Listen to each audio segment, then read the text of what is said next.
Hello and welcome to this Haas Tip of the Day. Now we know what this is. It's an ER collet, and it seems like half of the rotating tools that we use in our mills and our live tooling lathes are being held in one of these collets. That makes these a critical part of our manufacturing process and something worth understanding. Now there are lots of moving parts in our ER collet holders, and each one of those pieces can either make our tools cut better or worse, so stick around.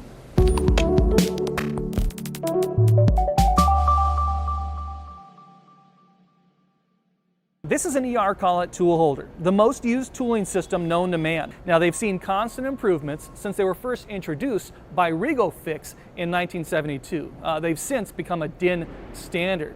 Now I think they're so popular because one size holder can hold an entire range of tools just by exchanging the collets.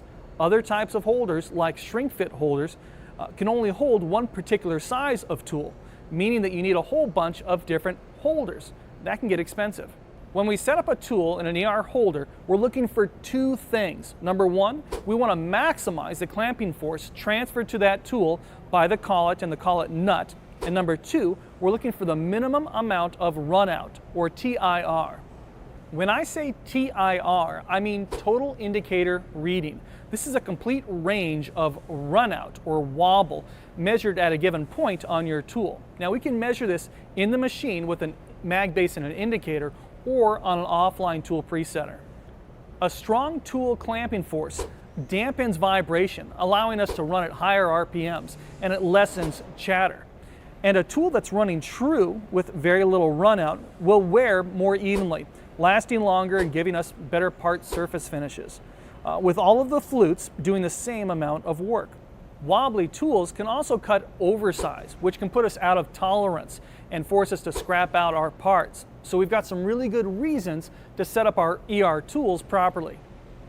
ER collet systems come in different sizes and different levels of precision, but in a nutshell, there are 8 different sizes of collets, there are 4 different styles of the collets themselves, and 4 different styles of collet nuts. And it doesn't take forever to learn this stuff. We're going to start with our collet holders. ER holders come in different sizes based on the collets they can hold, ranging from ER 8 all the way up to ER 50. Now this is driving some of you crazy. I'm only showing you 7 different collets here. Well, that's because I don't have an ER 50 collet on hand. I'm not going to buy one just for the video because I don't use them every day. Here, better? Our ER numbers can be found just by measuring the holder cavity. If we measure 16 millimeters in diameter, then we've got an ER 16 holder. 32 millimeters, we've got an ER 32. We can also measure the outside of our collets as well. We'll choose our ER holder based on our tool's shank diameter and the reach and clearance that that tool might need. A tool in this holder is going to cut better and faster than a tool in this holder. The only time I'd want to use this instead of this is if I need the reach or the clearance. Now, sometimes we don't have a choice in the matter. Sometimes we've got to get creative because our part or our fixturing demand it. Now, here's a chart for you showing the maximum tool sizes, that's shank diameter, that can fit in any ER holder class. Now, lots of tooling vendors make collets that are just slightly larger than the numbers we've shown you, but these are great generic values. Once we've decided on our tool and an ER holder class, it's time to choose our collet and our collet nut. Now this is really important. Our decision here is going to have a big impact on how those tools run. Here we've got 4 different styles of ER collets for you, each with its own special use. Right away you can see a difference between these 4 collets. We've got our 16 slot standard collets with a 1 millimeter collapse range. We've got our 12 or 16 slot high performance collets. Many of these collets come with colored bands on them to set them apart from their standard collet brothers. We've got our tapping collets. Those have 8 slots, 4 on the top and 4 on the bottom. And you can also see a square receiver in the bottom of it, which will match up to our taps to keep them from spinning. Then we've got our sealed collets. These channel the coolant through our through-spindle coolant tools. We can use a standard 16 slot collet for just about anything, from drills to reams to end mills. Now, one of these standard collets is good for about 10 microns of TIR, or about 4/10 of a thousandth of an inch. Most are better than that though.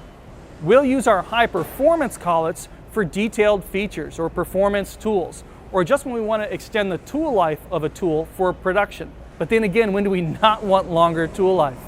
Okay, these high performance collets might have 5 micron of runout, or 2/10 of a thousandth of an inch, with some, like this Parlec EROS system, built to hold just 2 microns. That's 1/10 of a thousandth of an inch of TIR.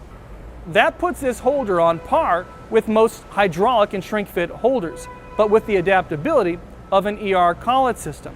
Now, there are a lot of different brands of high-end collets and collet holding systems out there, so check around. Here's my 12mm end mill, and from the chart that we showed you earlier, we know that it could fit into an ER20 holder, but we've decided to go with the much larger ER32 holder for a better hold. Now let's take a field trip and grab that collet. So this is one of our mini vending machines here at the factory, and I can look at my chart here and I can see that my ER32 collet for a 12mm end mill is in slot number 36. So I can just issue that out.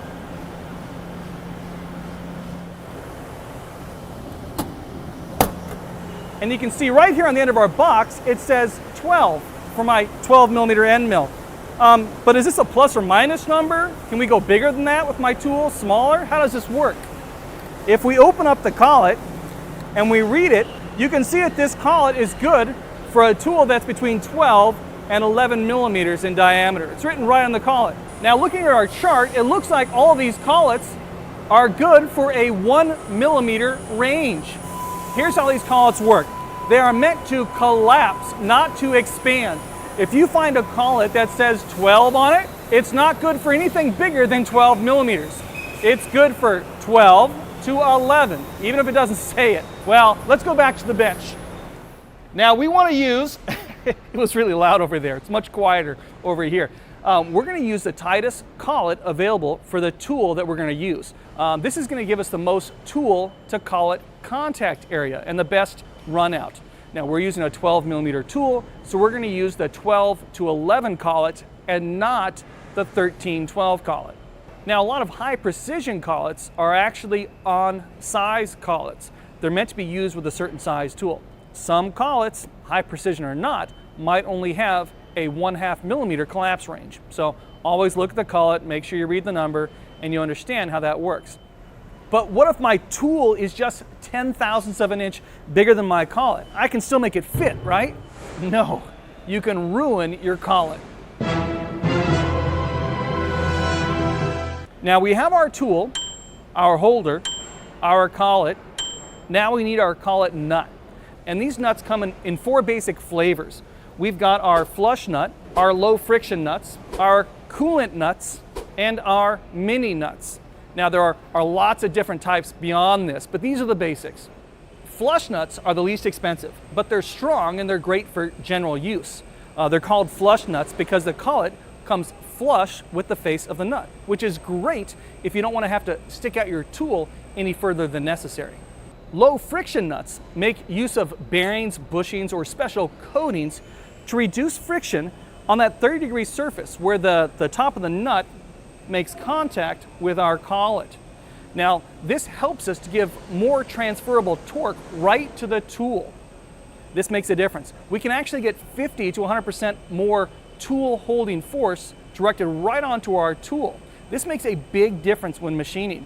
If you have a ball nose tool in an ER collet, and I had my choice between a standard flush nut or one of these friction bearing nuts, I am definitely going with this nut.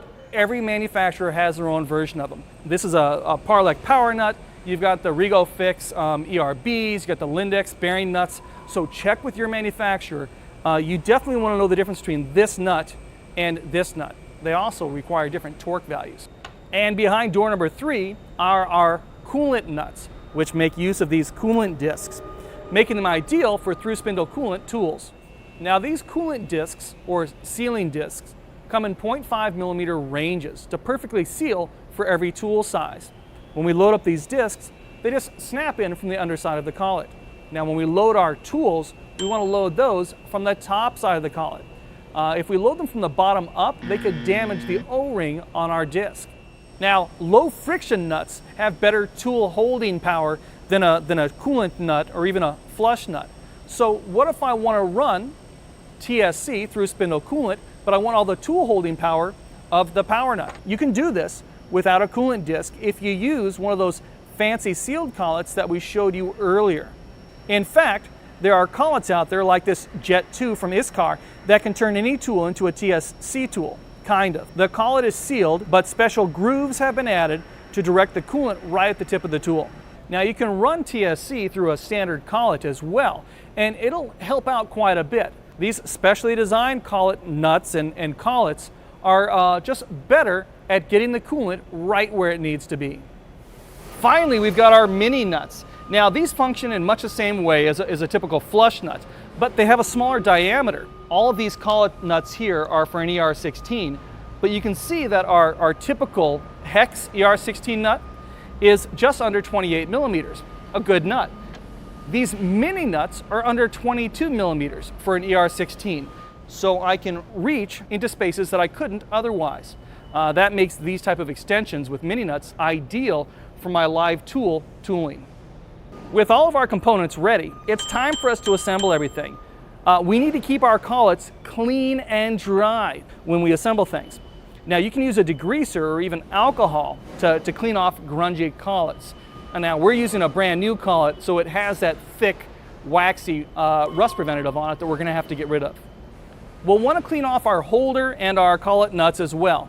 Now I'll use a lint-free cloth with some rust preventative on it. I use Castrol Rustillo, that's what we have here at the factory. And I will go ahead and wipe down the threads. Now this is why I do that, and I don't do it all the time. Earlier we showed you this high-performance collet. This is a 5-micron collet, a good collet from Parleg. And it's got a high polish on the outside, while they didn't spend quite as much time on the ID polishing it. And there's a reason for that, because they want the outside to slip nicely against the inside of the holder, low friction, but they want the ID of the collet to have more friction, a rougher surface to hold on to our tool. This is why you don't want to soak an entire collet with oil and leave them that way. That's great when they're on the shelf. If the ID of this collet is just soaking with oil, it's going to have less hold on your tool, and your tool will be more likely to pull out. But when they go into our holder, we want them typically clean and dry. If you find a damaged collet or a collet nut or holder, get rid of it. You don't want that thing in your shop. It'll work its way from tool holder to tool holder, ruining everything you've got. So if you see a bad part, don't set it aside for later. Get it out of your shop. Most collets have an eccentric extractor ring, a lip that helps pull out the ER collet during disassembly. This can make them hard to put together or take apart if you don't know the secret. Most collet nuts have a mark on the bottom of the nuts or on the rotating friction ring that shows us our pivot points for loading the collets. Tilt the collet, load it at an angle, tucking it behind that extractor lip, then tilt it up. If it is too difficult, we may be tilting it the wrong way. Rotate the nut in your hand until the collet just snaps in. But we never, ever set the collet onto the holder and screw the nut on. We can break our nut and we can damage the collet. Ideally, when we load up a tool, we're going to be holding onto it by the entire length of the collet, or at least 2/3 of that collet. Now, you can use a tool with a weld and shank, but you may lose some clamping force. But never let the gap in the weld and shank tool hang over the edge of the face of the collet. And if running a drill, never clamp on the flutes.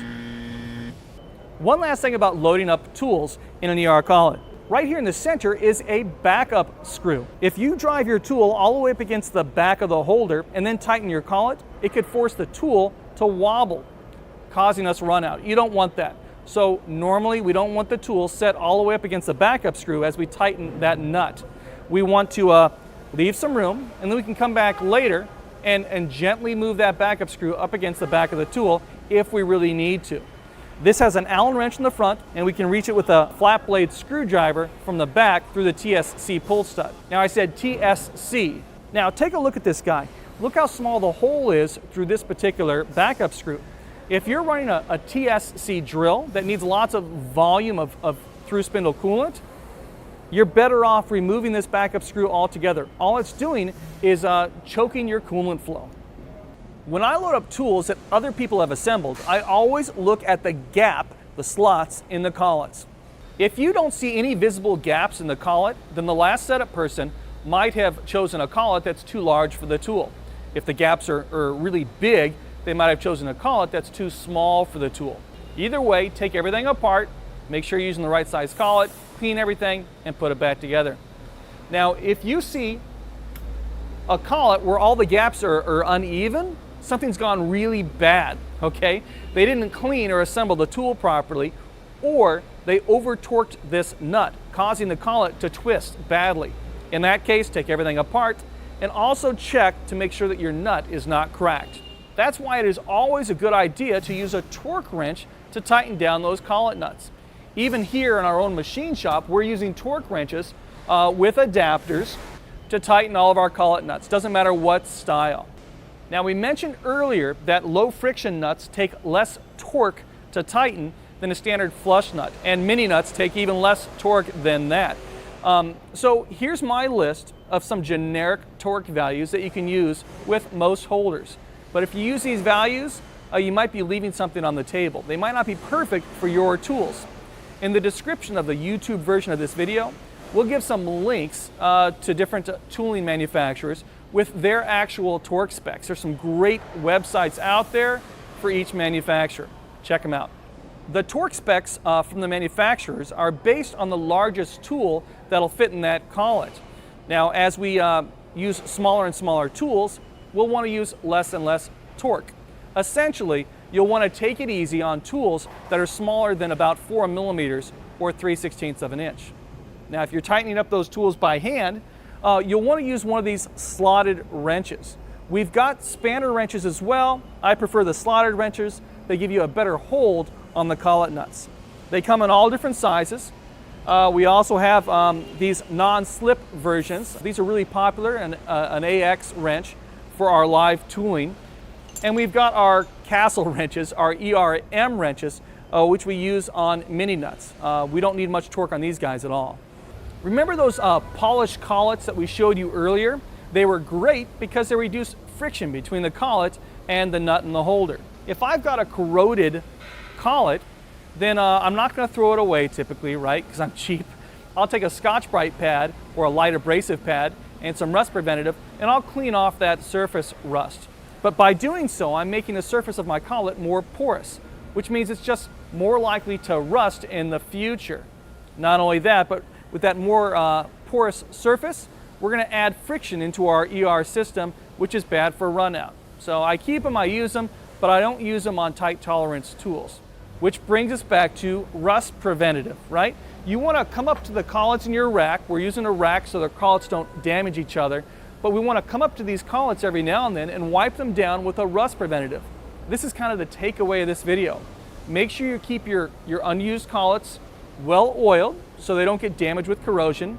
Make sure that you're using the right collet nut for the job, whether you're using a low friction nut, flush nut, coolant nut, and make sure those things are clean and dry when you assemble them, right? Or maybe a light sweeping of oil on the outside of your collet or on the threads, and torque those collet nuts as necessary. That's it. We'll be looking forward to seeing you next time in the next Haas Tip of the Day.